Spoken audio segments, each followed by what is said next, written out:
Hello everyone, I really hope you're doing great. We are continuing our lecture series of BNSS with section 135 of BNSS. Section 135 of BNSS talks about inquiry as to truth of information. Subsection 1 says when an order under section 130 has been read or explained under section 131 to a person present in the court. मान लो कि 130 के अंदर जो order निकला हुआ था उसको पढ़ करके सुना दिया गया, समझा दिया गया है सेक्शन 131 में जो पर्सन प्रेजेंट था कोर्ट में. और when any person appear or is brought before a court in compliance with or in execution of a summon or warrant issued under section 132 या फिर समन या वारंट जो भी तरीके से उसको कोर्ट में उसकी प्रस्तुति कराई गई है. ठीक है. The magistrate shall proceed to inquire into the truth of the information upon which action has been taken. तो मजिस्ट्रेट यहाँ पे इंक्वायरी करेंगे ये देखने के लिए कि क्या सच्चाई है उस पर्टिकुलर इंफॉर्मेशन की जिस पे एक्शन लिया गया है. कौन सी इन्फॉर्मेशन? ये वो इन्फॉर्मेशन है जहाँ पे मजिस्ट्रेट जिस इन्फॉर्मेशन पे एक्शन ले रहे हैं वो वाली इन्फॉर्मेशन की बात हो रही है. And to take such further evidence as may appear necessary. और अगर कोई फर्दर एविडेंस जरूरी है तो वो अपना फर्दर एविडेंस लेंगे. Such inquiry shall be made as nearly as may be practicable in the manner hereinafter prescribed for conducting trial and recording evidence in summons cases. Subsection 3 says after the commencement. पहले तो subsection 2 में क्या कहा, inquiry ये जो करी जा रही है जितना प्रैक्टिकेबल हो पाएगा उसी तरीके से होगी जो यहाँ पर बताया गया है ट्रायल को कंडक्ट करने के लिए या फिर एविडेंस वगैरह को रिकॉर्ड करने के लिए समन्स केस में. सबसेक्शन 3 में after commencement and before the completion of the inquiry under subsection 1. Commence होने के बाद, ठीक है, और कंप्लीट होने के बाद यानी कि शुरू होने के बाद और खत्म होने के बाद इंक्वायरी जो है सबसेक्शन 1 में जिसकी हम बात कर रहे हैं. The magistrate if he considers that immediate measures are necessary. अगर एकदम तुरंत उनको लग रहा है कि मेजर्स नेसेसरी हैं for the prevention of a breach of peace or disturbance of the public tranquillity or the commission of any offence or the public safety may for the reasons to be recorded in writing.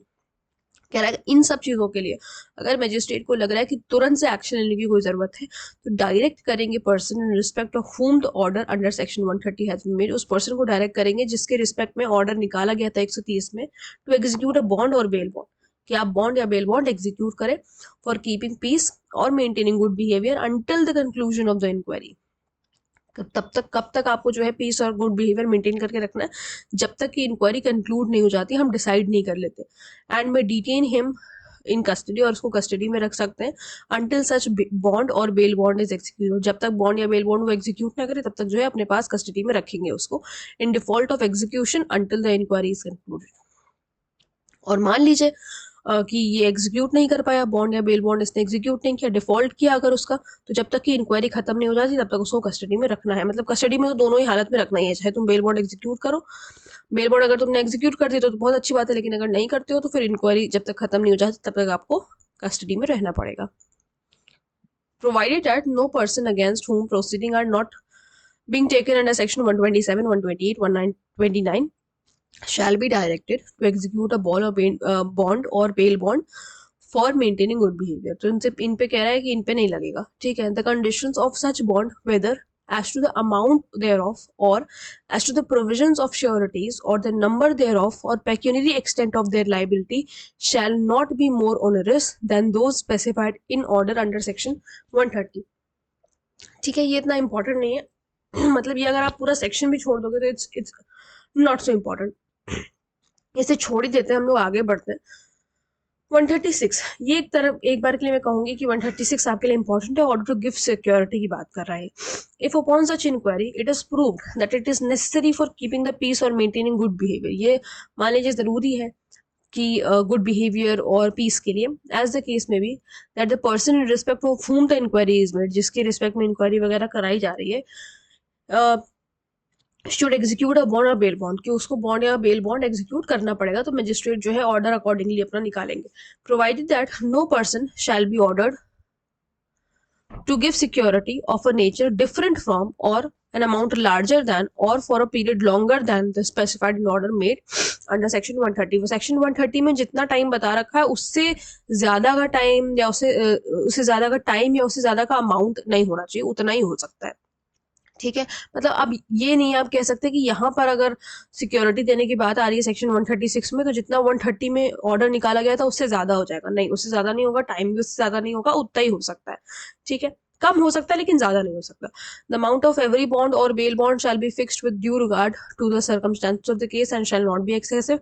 अब कहा amount किस तरीके से fix किया जाएगा, तो case जिस तरीके से है, सर्कमस्टेंसेस जिस तरीके से है उस हिसाब से होगा, एक्सेसिव नहीं होना चाहिए। When the person in respect of whom the inquiry is made is a child, मान लीजिए जिसके लिए इंक्वायरी हो रही है वो बच्चा है, तो बॉन्ड जो है एग्जीक्यूट करा जाएगा उसकी श्योरिटीज के through.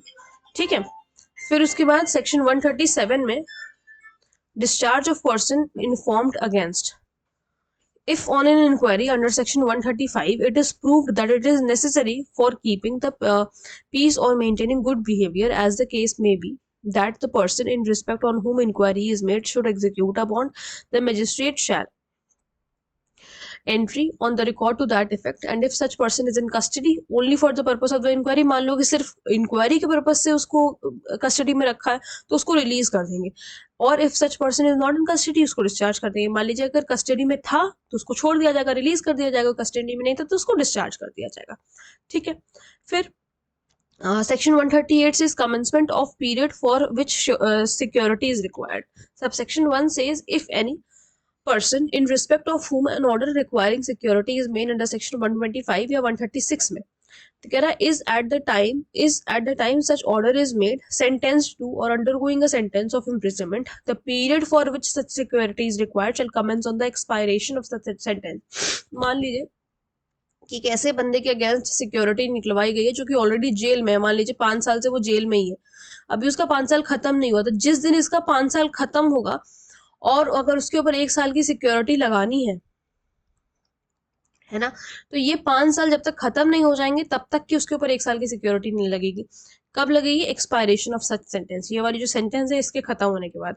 In other cases such period shall commence on the date of such order unless the magistrate for sufficient reason fixes a later date.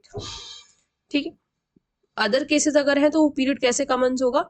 On the date of such order, जब तो जो magistrate बताएंगे उस date पे commence हो जाएगा।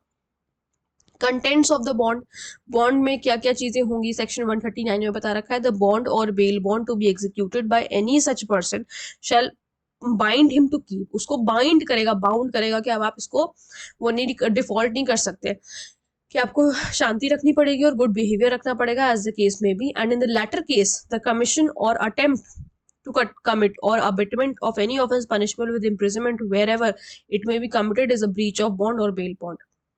कह रहा जब आपको गुड बिहेवियर रखने को कहा गया था, लेटर केस का मतलब है ये गुड बिहेवियर, जब आपको गुड बिहेवियर रखने को कहा गया उसके बाद अगर आपने कोई ऑफेंस कमिट कर दिया या अटेम्प्ट करने की कोशिश की या अबिट करने की अगर कोशिश करी, तो कोई भी ऐसा ऑफेंस है जो कि पनिशेबल है विद इम्प्रिजनमेंट, अगर उस ऑफेंस के लिए अगर आपने ऐसा किया है तो जब भी वो कमिट होगा ये क्या हो जाएगा, माना जाएगा कि आपने बॉन्ड का या बेल बॉन्ड का ब्रीच किया है।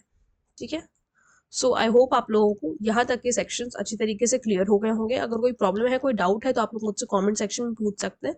मिलते हैं नेक्स्ट वीडियो में। Thank you so much.